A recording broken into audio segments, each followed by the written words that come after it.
Then the second major improvement is this lever. This is a disassembly lever, which does not exist. The biggest innovation or development of the 1923 was the exposed hammer. That doesn't make me happy, because I have a lot of guns that do have plastic sights and I don't have that issue.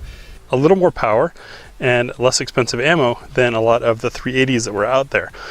Trigger guard there, so they undercut that. That's nice, that feels okay. The gun is super top heavy. The slide is absolutely gigantic. Number 15, Nambu, $900. The Japanese Nambu is a deprecated World War II handgun, a semi-auto pistol similar to the modern Ruger 22 caliber pistol. It is a better gun than many of the 30 and 32 caliber handguns available for military use in the 1930s, and probably as good as some handguns with a much better reputation. However, it is easily understood why Japanese officers attacked with the sword, not the Nambu, at close range. It features a large cocking knob on the rear of the bolt, making cocking the gun quite easy. That is the safe position. This is actually a safety that's reasonably accessible right up here on the side of the frame. Ignore the fact that I've taken the back off. Then the second major improvement is this lever. This is a disassembly lever, which does not exist. Ejection is straight out of the top, making the Nambu left or right hand neutral. The safety would be handier to a left-handed shooter or Molly Duker, but by no means handy to either. The pistol features dual recoil springs, which are not needed for the caliber. The Nambu incorporates a mag safety that prevents the gun from firing if the mag is removed. This is considered an excellent safety measure for troops, many of whom are uninterested in firearms safety. The manual safety is located on the left-hand side of the frame and very difficult to use in a hurry. Most Nambus were carried in the chamber empty, being charged as they were needed. The Nambu has good features such as unusual sights, a clean trigger action, and a solid mating to the frame. The gun suffers in comparison to more capable handguns such as the Walther P38, the Browning High Power, or the Colt 1911. It is slow into action and chambers a woefully underpowered Marshall cartridge. Technically, if not tactically, the Nambu probably deserves more respect than it gets. As it is, it stands as another relic of an old evil empire. Number 14, Beretta M 1923, $4,000.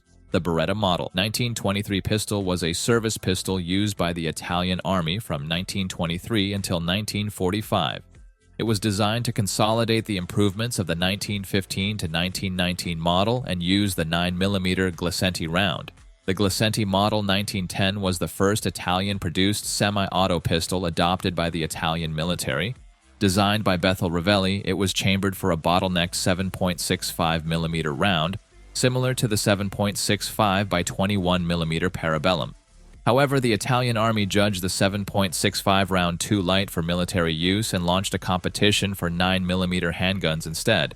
The Metallurgica Bresciana Tempini, the owner of the design, adapted the Glicenti pistol to fire a 9mm round, eliminating the bottleneck and increasing the load. The Glicenti Model 1910 suffered from a lack of robustness due to its weak frame design. Just like the Beretta 92, it has kind of an open slide. The biggest innovation or development of the 1923 was the exposed hammer. Owes a lot of its luck to this design, but there are some really significant differences. The bolt assembly in the receiver is supported only on one side, leading to stresses of firing being taken up by just one side rail. When Italy entered World War I, the need for more military pistols increased dramatically.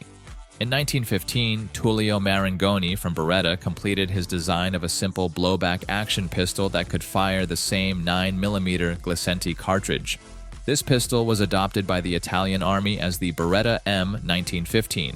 In 1919, improvements were made to the smaller 7.65mm M 1915 design, replacing the round post barrel mount with a T-slot mount. This required a larger opening in the top of the slide, and the slide now looked like the characteristic open-top Beretta style. The redesigned pistol is marked on the slide 1915 to 1919, otherwise known as the M 1915-19.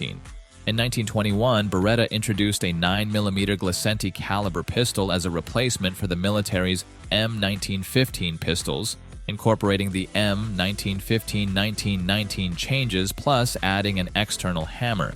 The M1923 is a semi-auto pistol with a 4-inch, 100mm barrel and 7-shot detachable mag. Some M1923 pistols have grooves for a shoulder stock holster machined into the bottom of the grip frame, with the end of the arm having a cutout that slipped over the butt of the pistol and locked in place. Number 13. Type 68 for $2,000. The Type 68 is a North Korean hybrid of the Tokarev and the High Power, used as a military service pistol until replaced by the Baekdusan copy, Pop the CZ-75. The general outline of the gun is a copy of the Tokarev with a modular removable fire control group, lack of manual safety, and tall, thin sights. It is chambered for 7.62 by 25mm and uses a mag identical to the standard Tokarev except for not having a mag catch cut, as the Type 68 has a heel mag release. Internally, the high-power elements include a detent retained barrel pin, use of a solid barrel cam instead of a 1911 Tokarev swinging link, and a fixed barrel bushing. 2 patterns of markings exist, one with a date and North Korean marking, and one with only a serial number. North Korean guns of all types are very rare in the United States. A very small number of Type 68s have come into the U.S., generally through Central America, probably via Cuba, and South Africa, via Rhodesia and Zimbabwe. Number 12, Diamondback DB380 for $200. The Diamondback DB380 is a compact semi-auto pistol with a smooth slide, no slop, and a comfortable fit. It has no external hammer, grip, trigger safeties, manual safety, or slide stop. The lack of a manual safety caused concern among some testers who believed a gun suited for pocket carry should have a manual external safety. However, the DB380's mechanical firing pin block and zero-energy striker firing system ensure safety. The lack of a slide stop also makes it difficult to manually lock the slide open, which is essential for displaying the gun's empty status on the range or cleaning it. It's a little 380 auto that weighs only 8.8 ounces unloaded. It is tiny. I mean, that's short right there. That doesn't make me happy, because I have a lot of guns that do have plastic sights and I don't have that issue. The DB380's small size and weight make it ideal for deep concealment, as it can be easily concealed in a flat pocket holster. This makes it a convenient choice for those who prefer to carry a small, compact pistol in their pocket. Its grip is smooth but grippy, with a finger extension for a 1.5 finger grip. The DB380 is fun to shoot and easy to shoot well, with a smooth zero-energy striker system and a long trigger pull. The trigger is not a true double-action trigger, but it provides a distinct click for the next shot. The DB380 is accurate enough to shoot nice groups at moderate range with inexpensive practice ammunition and defensive ammo. However, the DB380 has experienced failures to feed at first, with the second round often failing to feed. Number 11, Diamondback DB9 for $300. The Diamondback DB9 is a polymer-framed subcompact 9mm handgun designed to be one of the easiest to conceal 9mm handguns. It is a compromise of competing interests, with the DB9 being one of the lightest 9mm pistols on the market. The double-action only pistol is striker-fired with a Dow trigger pull of 6 pounds, 9 ounces on an average of 10 pulls. The DB9 uses 6-round mags, giving the shooter a total of 7 rounds on tap. A little more power and less expensive ammo than a lot of the 380s that were out there. As you know, and this is the Diamondback, the DB9. I don't know why it does that. I did pay $250 for this gun.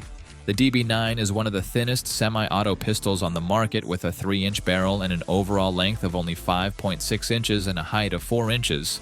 It has no external controls, contributing to its flatness and lack of external controls. The DB9 does not have a slide stop, making it more prone to felt recoil and malfunctions. The DB9 sights are not bad for a small pistol, but they are not without their downsides. The front sight is a hard plastic ramp with a visible white square, while the rear sight is a hard plastic with a wide, shallow notch. The rear sight is sloped, making it difficult for one-handed slide manipulation. The Diamondback is rated only for standard pressure 9mm ammunition, and firing +P and +P plus ammunition will void the warranty. It does not recommend any bullet sizes larger than 124 grain, as it may not stand up to repeated firing of higher pressure rounds. The DB9 is rated for standard pressure 9mm ammunition, and it is a good choice for self-defense ammo. The DB9 is easy to control and can handle more than 100 rounds at a time. Its reliability is flawless, digesting every kind of ammo without any stoppages. However, the DB9 has two drawbacks: the lack of a slide stop, which makes it difficult to lock the slide to the rear, and the difficulty of releasing the mag. The compact size and absolute reliability during testing make the DB9 a desirable choice for those looking for a reliable and compact firearm. Number 10. Remington has announced a new striker-fired pistol, the RP9, which is the first pistol in the company's new RP series. The RP9 is a large 9mm pistol with a polymer frame and interchangeable backstraps. It is rumored that the RP9 was designed to capture the U.S. military's modular handgun system contract, but no official confirmation has been provided. The RP9 has a 4.5-inch barrel, is nearly 8 inches long, and just over 5.5 inches tall, with an empty weight of 26.4 ounces. The barrel is stainless steel, and both it and the slide have a corrosion-resistant PVD coating. The RP9 is made in Remington's facility in Huntsville, Alabama. Trigger guard there, so they undercut that. That's nice. That feels okay. See, I can't see how weird the trigger is, and then I'll pull it like that. The gun is super top heavy. The slide is absolutely gigantic. The RP9 has aggressive slide serrations at both ends of the slide, and the pistol features 3-dot sights, both front and rear, dovetailed into the slide for a good sight picture. The rear sight has a vertical face on the front, called a fighting surface, allowing the shooter to work the slide one-handed by hooking the rear sight on a hard surface.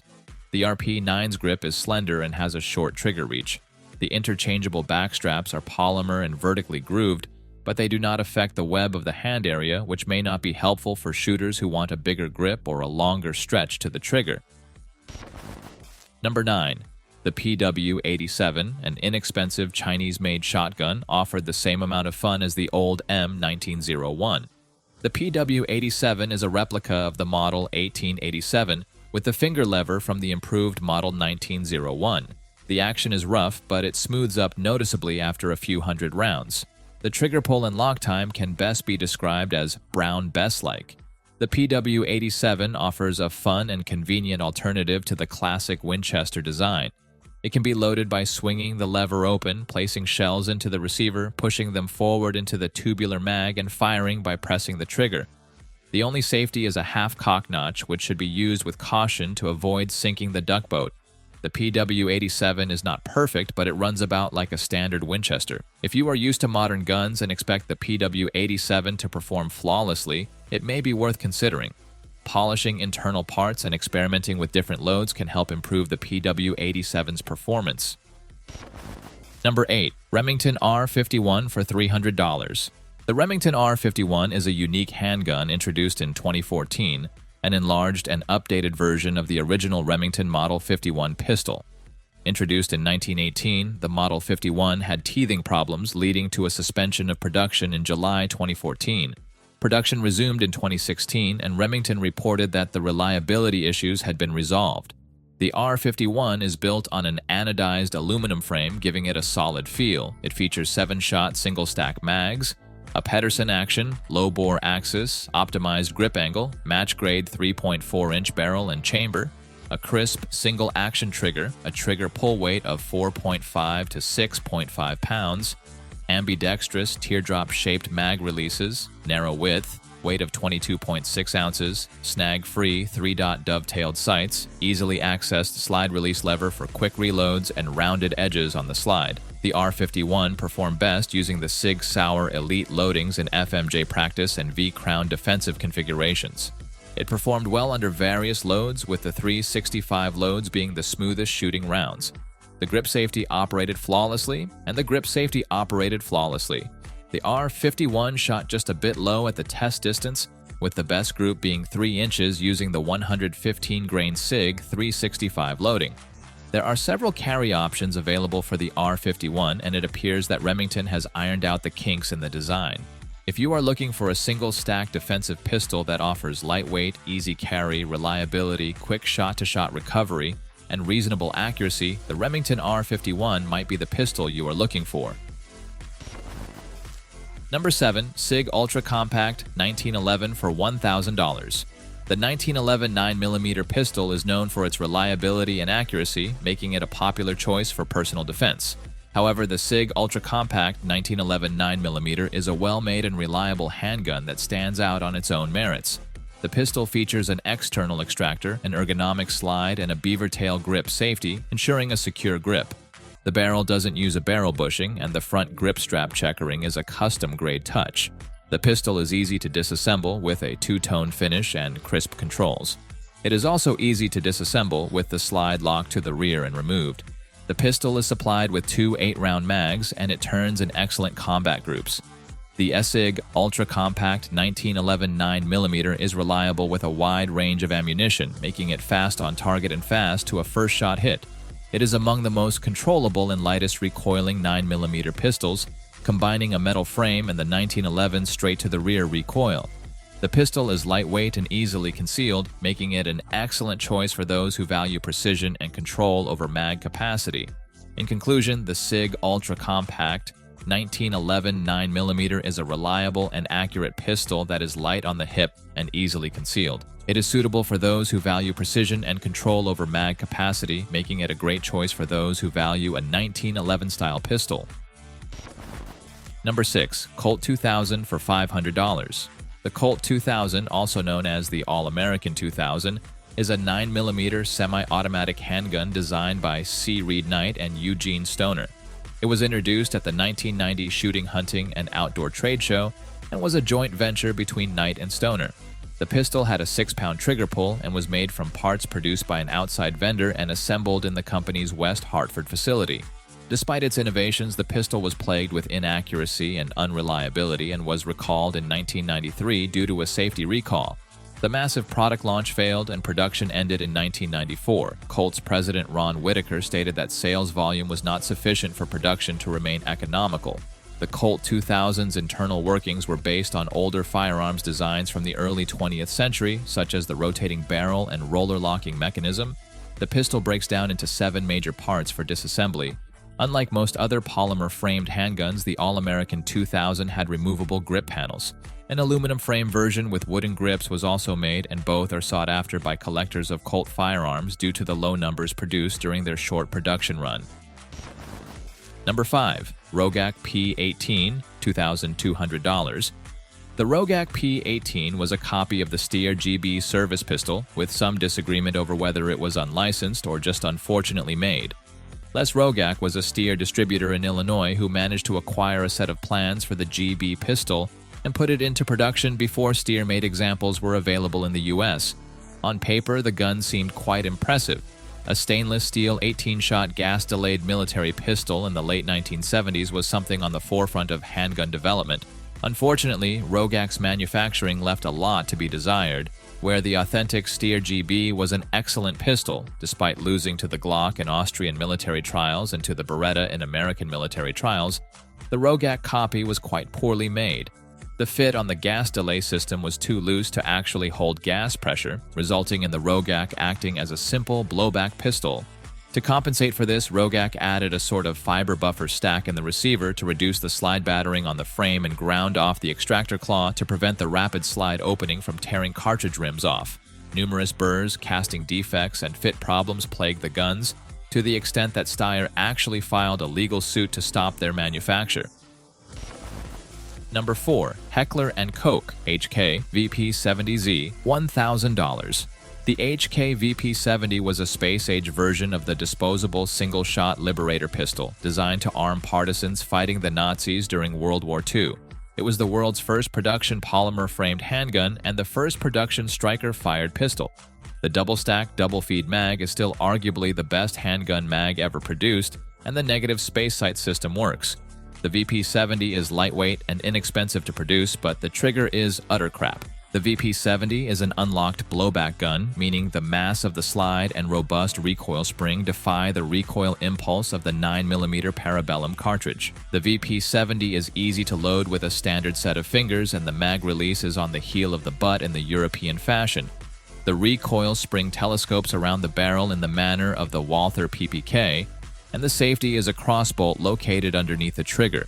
Disassembly is painless, and the VP70 looks cool, but the sights are weird and cut into the slide. making it unlocked blowback action and minimalist entrails of the gun inexpensive to make. The VP-70 has been featured in several high-end science fiction movies, such as Aliens, and its sleek lines and radical materials have placed it generations ahead of its time. Number 3. Hi-Point, $300. The Hi-Point company aims to provide American-made handguns and carbines at a low price point, with the C9 series being the 9mm variant. The C9 is a compact model with a massive slide, a 3.5-inch barrel, and a 6.75-inch overall length. It weighs 29 ounces and features a single-stack 8-round mag. However, it has some drawbacks, such as the direct blowback system, over-travel, and spongy reset. The C9's accuracy is average, but it can be used effectively for headshots and center mass. The C9's handling is not ideal, with a heavy slide and muzzle flip making it feel like a smaller gun.